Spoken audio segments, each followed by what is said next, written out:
네이버 주주총회가 있었는데 주주들 중에서 배당이 적다는 불만을 제기하는 분들이 있었습니다.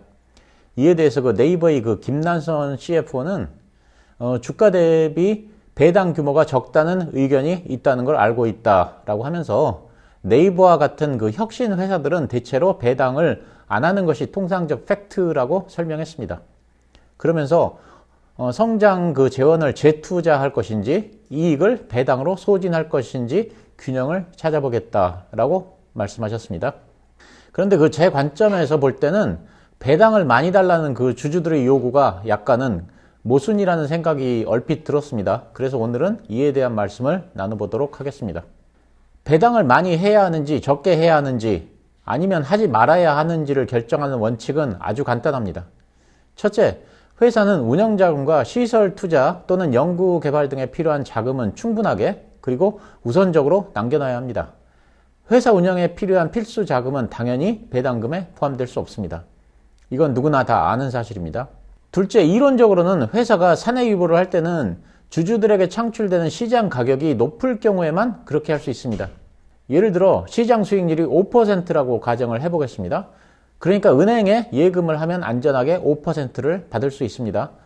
그러면 배당을 받으면 주주들은 배당금으로 매년 5%의 수익을 올릴 수 있습니다. 하지만 만약 회사가 배당금을 지급하는 대신에 재투자를 해서 10%의 수익을 올릴 수 있다면 배당을 하지 않는 것이 주주에게 유리합니다.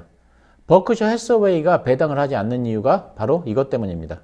워런 버핏이 시장 수익률보다는 자기가 더 높은 수익을 낼 수 있다고 생각하기 때문에 배당을 하지 않는 것입니다. 그렇지만 만약 회사가 재투자를 해서 3%의 수익밖에 올리지 못한다면 배당을 하는 것이 주주에게 유리합니다. 재투자 수익률이 높을 것으로 예상되면 이익을 유보해야 하고 낮을 것으로 예상되면 배당을 지급해야 합니다. 이것 외에 다른 원칙은 없습니다. 물론 여기서 세금 문제는 따로 생각하지 않았습니다. 자, 여기서 기업은 회사 전체의 수익성을 따지면 안 됩니다. 예를 들어서 회사에 여러 사업 부문이 있는데 A라는 분야에 투자를 하면 10%의 수익이 발생하고 B라는 분야에 투자를 하면 2%의 수익이 발생합니다. 그래서 평균을 내면 6%의 수익이 발생합니다. 그러면 시장 수익률 5%를 넘어갑니다. 그렇다고 해서 2%의 수익이 나는 B라는 분야에 투자를 한 것이 합리화가 되는 것은 아니라는 것입니다. 이건 마치 공부를 잘하는 학생 한 명이 학급의 평균 점수를 올리는 것과 마찬가지입니다. 이런 상황을 워런 버핏은 프로와 아마추어의 합동 골프 대회에 비유했습니다. 아마추어가 모두 형편없는 초보자라고 해도 프로 선수들의 그 탁월한 솜씨 때문에 팀의 최고 점수는 훌륭하게 나온다는 것입니다. 이럴 경우에는 그 기업의 입장에서는 어떻게 투자를 해야 하냐 하면 10%의 수익 발생이 예상되는 A라는 분야에는 투자를 해야 합니다.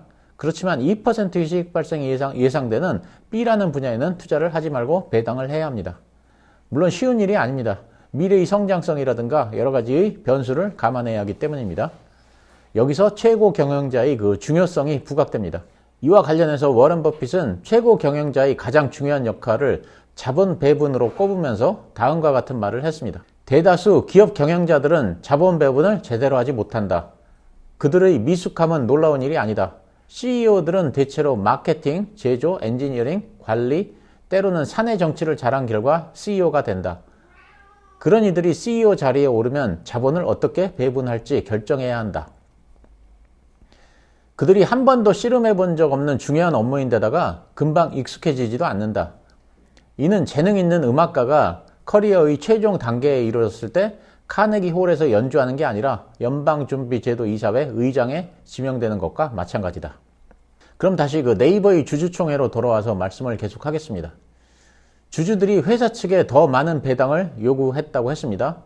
이 요구가 의미하는 바가 무엇일까요? 이 요구가 의미하는 바는 회사가 재투자를 했을 때 회사에서 올리는 성장률이 은행 예금 금리보다도 낮을 것으로 주주들이 예상을 한다는 것입니다. 그러니까 만약 시장 수익률이 5%라면 네이버의 성장률이 5%에 미치지 못할 것이라고 예상을 한다는 의미와 동일합니다. 만약 주주들이 정말로 그렇게 생각한다면 네이버에 투자를 하면 안 됩니다. 투자자들이 네이버에 투자를 하는 이유는 배당 때문이 아닙니다. 높은 성장성을 기대하기 때문입니다. 그런데 만약 네이버의 기대 성장률이 은행 예금 금리에도 미치지 못한다면 이 주식에 투자를 하면 안 된다는 것입니다. 네이버의 김남섬 CFO는 배당의 확대를 요구하는 주주들에게 재투자를 할 것인지 배당을 할 것인지 균형을 찾아보겠다고 했습니다. 저는 이 말의 뜻은 자금 수요를 미리 파악하고 남는 자금은 배당을 하겠다는 의미로 받아들이고 있는데 과연 그 김남선 CFO도 그런 의미로 한 말인지는 잘 모르겠습니다. 회사 경영진은 주로 기존 사업 투자, 다른 사업 투자, 배당금 지급, 부채 상환, 자사주 매입 등 5군데의 자본 배분을 해야 합니다. 자본을 조달할 때는 내부 현금 이용, 채권 발행, 유상증자 등의 방법이 있습니다. 장기적으로 주주 이익은 어떤 조합으로 자본을 조달하고 배분하느냐에 따라 달려 있습니다. 그런데 회사 경영진들이 자본 배분하는 걸 보면 의외로 잘 못합니다. 제가 회사명을 말씀드릴 수는 없지만 특히 영업을 하다가 사장이 됐다거나 아니면 기술개발 쪽에서 사장이 됐다거나 하는 분들이 이런 데에 취약점이 있습니다. 예를 들면 똑같은 매출과 똑같은 영업이익을 낸 두 회사가 있다고 하더라도 두 기업의 경영진이 어떤 자본 배분을 하느냐에 따라 주주들의 성과도 크게 달라집니다. 한편 미국의 랄스턴 퓨리나라는 기업의 최고 경영자로서 회사를 크게 발전시킨 스티리츠는 분석 능력이 CEO에게 대단히 중요한 전제 조건이며 독립적 사고를 할 수 있게 하는 핵심 요인이라는 말을 했습니다. 그는 분석 능력이 없으면 CEO들은 은행가하고 CFO에게 끌려다니게 된다. 많은 CEO들은 이러한 분석 능력이 필요 없는 분야, 그러니까 법무, 마케팅, 제조, 영업 분야 출신임을 봐왔다. 분석 능력이 없다면 그들은 대단히 불리한 조건에 놓일 것이라고 생각한다. 리더십은 분석에다 나온다. 이렇게 말했습니다. 여기서 분석 능력이란 여러 가지 지표를 분석하고 이해하는 능력을 말합니다. 예를 들면 일전에 소개해드렸던 케이블 TV 회사인 TCI의 대표였던 존 말러는 EPS라는 지표가 자기 사업에는 맞지 않는다고 생각해서 이 지표를 과감하게 무시했습니다. 스티리츠도 마찬가지로 장부가치라는 것이 자기 사업에는 맞지 않는다고 생각해서 이런 것을 무시했는데 그들이 이렇게 할 수 있었던 이유는 이런 지표들과 자기 사업에 대한 분석 능력이 바탕이 됐기 때문입니다. 지표와 사업에 대한 철저한 이해 없이는 이렇게 하기 어렵습니다. 그러면 제가 생각하는 배당주에 대해 말씀을 드리겠습니다. 자, 예를 들면 은행주가 7%, 8%의 배당을 주니까 고배당주라고 해서 관심을 많이 끌고 있습니다. 하지만 어차피 이런 배당주들은 연말 배당 시즌이 끝나면 주가가 크게 하락을 합니다. 배당을 받은 대가로 큰 주가 하락을 견뎌야 합니다. 그래서 원래 주가가 회복하려면 또 6, 7개월을 기다려야 합니다. 그리고 그 사이에 악재가 터지면 몇 년 동안이나 주가가 회복을 하지 못하는 경우도 있습니다. 그러니까 제 말은 어느 정도 리스크를 져야 한다는 말인데 리스크를 지고서 7, 8%의 수익은 큰 대가가 아닙니다. 차라리 리스크 없이 4% 정도의 수익을 얻을 수 있는 은행 예금이나 제2금융권 예금이 더 좋을 수도 있습니다. 제가 생각하는 배당주는 이런 것입니다. 지금 당장은 배당을 주지 않더라도 나중에 어마어마한 배당을 줄 주식. 저는 이런 주식이 진정한 배당주라고 생각합니다. 제가 제 책에서도 말씀을 드렸던 케이스입니다만 실제 예로 삼성화재를 보겠습니다. 1990년대 초반에 삼성화재는 액면가 500원을 기준으로 할 때 주가가 약 4,000원이었습니다. 그런데 이 주식이 계속 성장을 해서 언제부턴가 매년 주당 10,000원씩을 배당해 줍니다. 그러니까 만약 1990년대 초반에 누군가가 삼성화재에 1,000만 원을 투자했다면 2,500주를 매수했을 것입니다. 그런데 지금은 배당으로만 매년 2,500만 원을 받습니다. 그러니까 1,000만 원을 투자하고 한 20년 정도를 기다렸더니 매년 2,500만 원을 배당으로 받는다는 것입니다. 원금의 250%를 매년 이자로 받는 개념입니다. 그러면 노후 준비고 뭐고 필요 없습니다. 그냥 젊었을 때 1,000만 원 주식 투자한 걸로 노후 준비는 끝입니다. 저는 이런 주식이 진정한 배당주라고 생각합니다. SK텔레콤도 마찬가지입니다. SK텔레콤도 상장된 초창기에 1,000만 원을 투자했다면 아마도 지금쯤은 매년 2,500만 원을 배당으로 받을 것입니다. 그러면 매년 적립식 투자니 뭐니 국민연금이니 뭐니 이런 거 다 필요 없이 그냥 노후 준비는 끝나는 것입니다.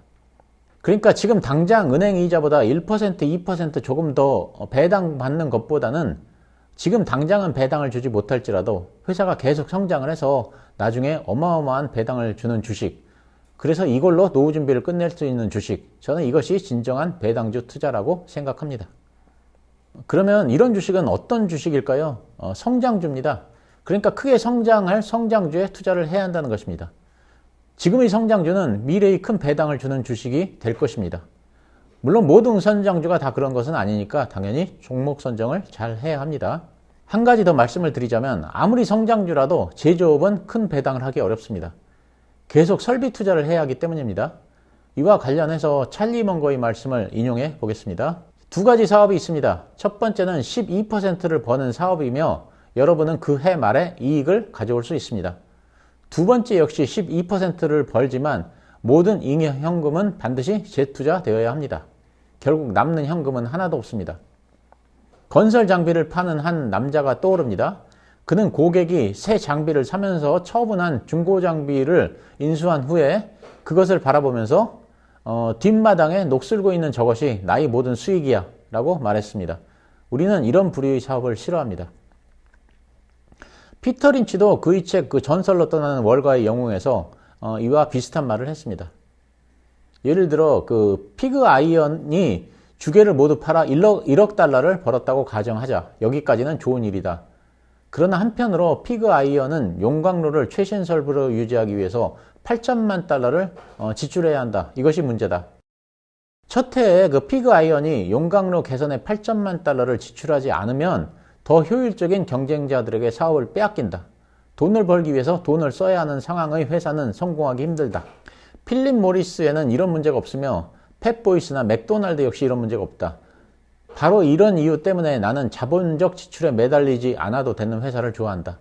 이런 회사는 자금 지출을 줄이려고 발버둥을 칠 필요가 없다. 그래서 필립 모리스는 피그 아이언보다 돈을 벌기가 쉽다.